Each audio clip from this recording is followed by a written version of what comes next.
തിരുവനന്തപുരം കോർപ്പറേഷനിലെ ലീഡ് നില, അതായത് NDA ചരിത്രത്തിലാദ്യമായി തിരുവനന്തപുരം കോർപ്പറേഷന്റെ ഭരണത്തിലേക്ക് എത്തുന്നു. സംസ്ഥാനത്ത് ആദ്യമായി ഒരു കോർപ്പറേഷൻ BJP ഭരിക്കാൻ പോകുന്നു എന്നുള്ളതാണ്. അൺഫിലിഡ് ഡിസൂസ വിവരങ്ങളുമായി ചേരുന്നു. അൺഫിലിഡ് വിവരങ്ങൾ.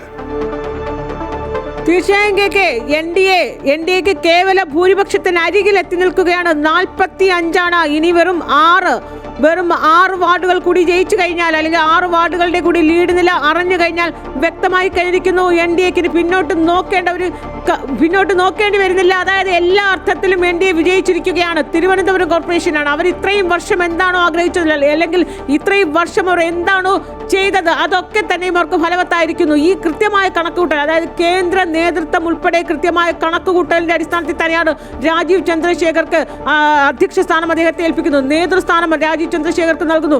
രാജീവ് ചന്ദ്രശേഖരുടെ നേതൃത്വത്തിലുള്ള ഒരു വലിയ നിര സ്ഥാനാർത്ഥി നിർണയത്തിൽ പോലും സ്ഥാനാർത്ഥികളെ നിർത്തിയെടുത്തു പോലും അവർക്ക് ഒരു കണക്കുകൂട്ടലുകളും പിഴച്ചിട്ടില്ല എന്ന് തന്നെയാണ് ഇത് തെളിയിക്കുന്നത്. കാരണം ശ്രീലേഖയെ മുൻനിർത്തി മേയർ സ്ഥാനാർത്ഥിയായി പല പ്രമുഖരും ഒപ്പം ഉണ്ടായിരുന്നുവെങ്കിൽ പോലും തുടക്കം മുതൽ അവർ മേയർ സ്ഥാനാർത്ഥി, നമുക്കറിയാം കേന്ദ്രമന്ത്രി സുരേഷ് ഗോപി തിരുവനന്തപുരത്ത് വന്നപ്പോൾ അവർ മേയർ സ്ഥാനാർത്ഥി എന്ന പദപ്രയോഗം പോലും നടത്തിയതാണ് ശ്രീലേഖയെ ഉയർത്തിക്കാട്ടി.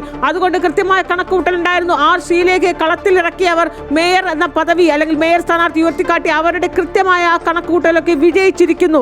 മറുഭാഗത്ത് അവർ എന്താണോ ഭരണമുന്നണിയിൽ ഇത്രയും വർഷം, ഈ പതിറ്റാണ്ടുകളായി 40 വർഷങ്ങളായി ഈ തലസ്ഥാന കോർപ്പറേഷനിൽ LDF CPM ഭരണസമിതി എന്താണോ ചെയ്തിരുന്നത്, പ്രത്യേകിച്ച് കഴിഞ്ഞ 5 വർഷം അവിടെ ഭരണസമിതിയിൽ ഉണ്ടായിരുന്ന ഓരോ അഴിമതി ആരോപണങ്ങളൊക്കെ അവർ തുറന്നു കാട്ടി. ഇതൊക്കെ തന്നെ വോട്ടർമാരെ സ്വാധീനിച്ചു. പ്രതിപക്ഷത്തിരുന്ന BJP എന്താണോ പറഞ്ഞിരുന്നത് അതൊക്കെ തന്നെയും ഫലവത്തായി എന്ന് തന്നെയാണ് ഈ തിരഞ്ഞെടുപ്പ് ഫലം വ്യക്തമാക്കുന്നത്.